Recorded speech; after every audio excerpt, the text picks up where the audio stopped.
আপনারা বিভিন্নভাবে বাড়িতে খাসির মাংস রান্না করে থাকেন, তবে একদম সহজ পদ্ধতিতে এভাবে একবার খাসির মাংস বাড়িতে বানিয়ে দেখবেন। রবিবারের দুপুরটা জমে যাবে, প্রত্যেকে হাত চেটে পুটে খাবে। এতটা লোভনীয় একটা রান্না, চলুন একবার দেখে নিন।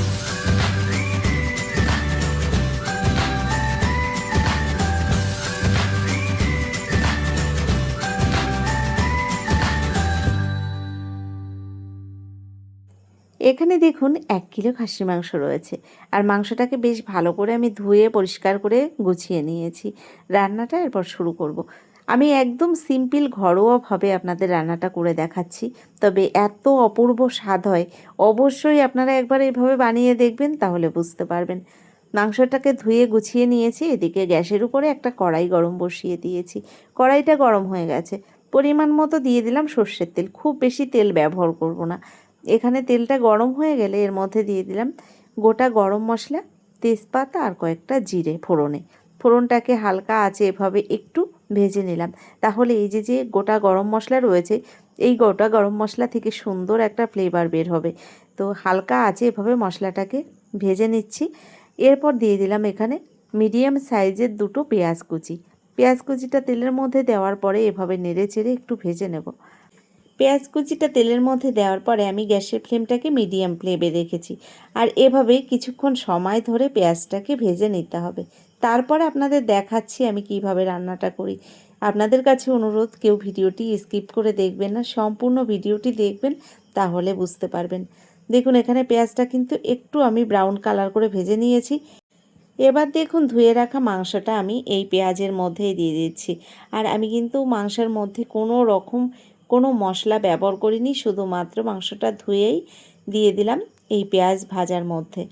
এক এক করে আমি মশলা অ্যাড করে দেব। তো কিছুক্ষণ এভাবে পেঁয়াজের সঙ্গে আমি মশলাটাকে কষিয়ে নেব। একদম অন্যভাবেই রান্নাটা করছি, তবে আপনারা সম্পূর্ণ ভিডিওটি দেখুন আমি কিভাবে রান্নাটা করি। এভাবে অবশ্যই একবার আপনারা বাড়িতে বানিয়ে দেখবেন, ভীষণ টেস্টি হয় এই রান্নাটা। নমস্কার বন্ধুরা, কেমন আছেন সবাই? নিশ্চয়ই সবাই ভালো আছেন, আমিও ভালো আছি। টিয়া রান্নাঘর থেকে আমি তন্দ্রা আজ নিয়ে এলাম খাসির মাংসের একটা রেসিপি। সম্পূর্ণ ভিডিওটি দেখার অনুরোধ রইল, আর ভিডিওটি যদি ভালো লাগে অবশ্যই একটা লাইক দিয়ে দেবেন। পেঁয়াজের সঙ্গে কিছুক্ষণ সময় ধরে আমি মাংসটাকে এভাবে কষিয়ে নিচ্ছি, আর এর মাঝে আমি 2 চিমটি পরিমাণে হিং দিয়ে দিয়েছি এই মাংসর মধ্যে হিংটা দিলে কি হয়, মাংসটা কিন্তু খুব তাড়াতাড়ি সিদ্ধ হয়ে যায়, সফট একটা ব্যাপার চলে আসে। যে কারণে এখানে আমি 2 চিমটি পরিমাণে হিং দিয়েছি। হিং আর পেঁয়াজ দিয়ে এভাবে কিছুক্ষণ কষিয়ে নিচ্ছি। এরপর বাকি মশলাগুলো আমি এক এক করে অ্যাড করে দেব। একদম অন্যরকম লাগছে না রান্নাটা? এভাবে সাধারণত লবণ হলুদ ছাড়া, কোনো মশলা ছাড়া মাংস তো কষানো হয় না। অবশ্যই একবার আমি যেভাবে করছি এভাবে আপনারা রান্না করে দেখবেন, একদম অন্যরকম হয় খেতে। দেখুন এখানে দিয়েছি আমি মিডিয়াম সাইজের একটা টমেটো আর বড় সাইজের একটা পেঁয়াজ একসঙ্গে আমি পেস্ট বানিয়ে নিয়েছি, সেটাই দিয়ে দিলাম আমি এই মাংসর মধ্যে। পেঁয়াজ আর টমেটোটা দেওয়ার পরে আরও কিছুক্ষণ এভাবে কষিয়ে নিচ্ছি। এরপর আমি বাকি মশলাগুলো এক এক করে অ্যাড করে দেব। বেশ কিছুক্ষণ কিন্তু আমি এভাবে কষিয়ে নিয়েছি মাংসটাকে। এরপর আমি লবণ হলুদ বাকি মশলাগুলোও এক এক করে ব্যবহার করব। তো গ্যাসের ফ্লেমটাকে আমি মিডিয়াম ফ্লেমেই রেখেছি, আর এভাবে কিন্তু নেড়ে চেড়ে কিছুক্ষণ সময় ধরে ভালো করে কষিয়ে নিয়েছি। এবার দিয়ে দিচ্ছি এখানে 2 চামচ পরিমাণে রসুন বাটা। 2 চামচ পরিমাণে দিয়ে দেব তার সঙ্গে আদা বাটা। আদা রসুনটা দেওয়ার পরে এবার দিয়ে দিচ্ছি আমি এখানে লঙ্কা বাটা। এখানে 8 থেকে 10টা শুকনো লঙ্কা আমি পেস্ট বানিয়ে নিয়েছি, সেটাই ব্যবহার করলাম। আবারও কিছুক্ষণ সময় ধরে এবার কষিয়ে নেব। পেঁয়াজ রসুন আদা লঙ্কা এই উপকরণগুলো দেওয়ার পরে আমি এভাবে কিন্তু ভালো করে কষিয়ে নিচ্ছি। খাসির মাংস যত ভালো কষানো হবে রান্নাটা কিন্তু ততটাই স্বাদ হবে খেতে। আমি এখানে বারবার খুন্তিটা নেড়ে চেড়ে এভাবে কিন্তু উল্টে পাল্টে কষিয়ে নিচ্ছি। বেশ কিছুক্ষণ সময় ধরে এভাবে কষিয়ে নেওয়ার পরে তারপর আমি বাকি মশলাগুলো অ্যাড করে দেব। যে কোনো মাংস একটু কষানোটা ভালো হলে কালারটাও যেমন সুন্দর আসে, আর মাংসটা কিন্তু রান্নার পরে খেতেও দারুণ টেস্ট হয়। আমি কিন্তু যে কোনো মাংস একটু বেশি সময় ধরেই কষিয়ে নিই। দেখুন কিছুক্ষণ এভাবে কষিয়ে নেওয়ার পরে এবার আমি রান্নাটার মধ্যে হলুদ ব্যবহার করছি। এখানে বড় চামচের 1 চামচ দিয়ে দিলাম হলুদ গুঁড়ো। আর হলুদ গুঁড়োটা দেওয়ার পরে ভালো করে এভাবে মিশিয়ে নিলাম। খাসির মাংস রান্না করতে গেলে একটু সময়টা বেশি লাগে, কারণ মুরগির মাংসর মতো তো নয়। এটা রান্না করতে গেলে সত্যি সময়টা একটু বেশি দরকার হয়, সিদ্ধ হতে একটু টাইম লাগে। যে কারণে বেশি সময় ধরে যদি এভাবে কষিয়ে নেওয়া হয় তাহলে জল দেওয়ার পরে আর খুব বেশি সময় রান্না করা দরকার হবে না।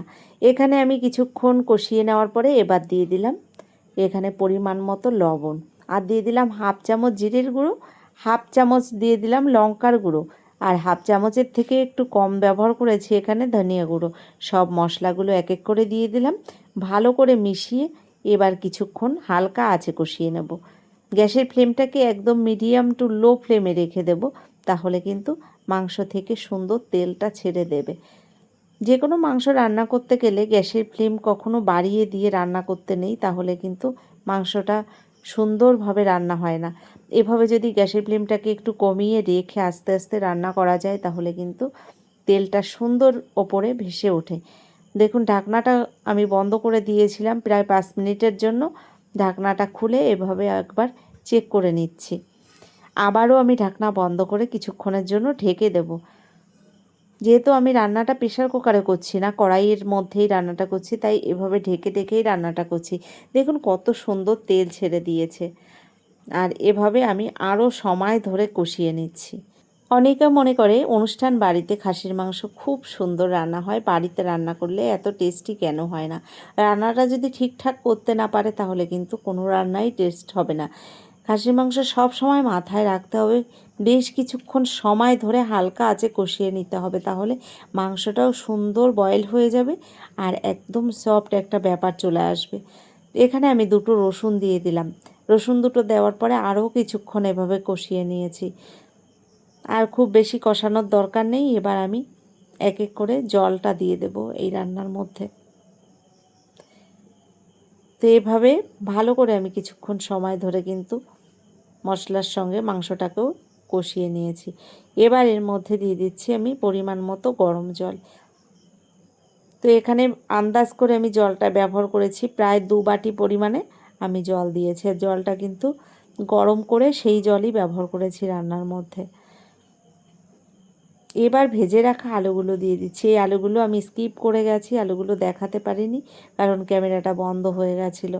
আলুটা ভেজে নিয়েছিলাম একটু লবণ হলুদ দিয়ে, সেই আলুগুলোই দিয়ে দিলাম আমি মাংসর ঝোলের মধ্যে। অনেকেই আছে খাসির মাংসর মধ্যে আলু খেতে একদমই পছন্দ করে না, তবে আমার বাড়িতে সকলেই কিন্তু আলুটা পছন্দ করে মাংসর ঝোলে, তাই এখানে আমি আলুটা ব্যবহার করেছি। আলুগুলোকে আগেই ভেজে নিয়েছিলাম, আর ভেজে নেওয়া আলুগুলোই দিয়ে দিলাম ঝোলের মধ্যে। এভাবে ভালো করে কিছুক্ষণ নেড়েচেড়ে ঢাকনা বন্ধ করে ঢেকে দিয়েছিলাম। ঢাকনাটা খুলে আরও কিছুক্ষণ এভাবে মিডিয়াম ফ্লেমে রেখে গ্যাসের ফ্লেমটাকে আমি রান্না করে নিচ্ছি। রান্নাটা আর খুব বেশি সময় করব না, যেহেতু এখানে মাংস আলু দুটোই সিদ্ধ হয়ে গেছে। এবার আমি দিয়ে দিচ্ছি এর মধ্যে 1/2 চামচ পরিমাণে গরম মশলা গুঁড়ো। আর এই গরম মশলা গুঁড়োটা কিন্তু আমার ঘরেই বানানো। ভালো করে গুঁড়োটাকে মিশিয়ে নিচ্ছি, আর গ্যাসের ফ্লেমটাকে একদম লো ফ্লেমে রেখে আমি আরও 5 মিনিট মতো রান্না করে নেব ঢাকনাটা বন্ধ করে দিয়ে। তো এভাবে 5 মিনিট ঢাকনা বন্ধ করে আমি রান্নাটা করে নিয়েছি। এবার গ্যাসটাকে বন্ধ করে দিলাম, ঢাকনাটা খুলে আপনাদের একবার দেখিয়ে দিলাম।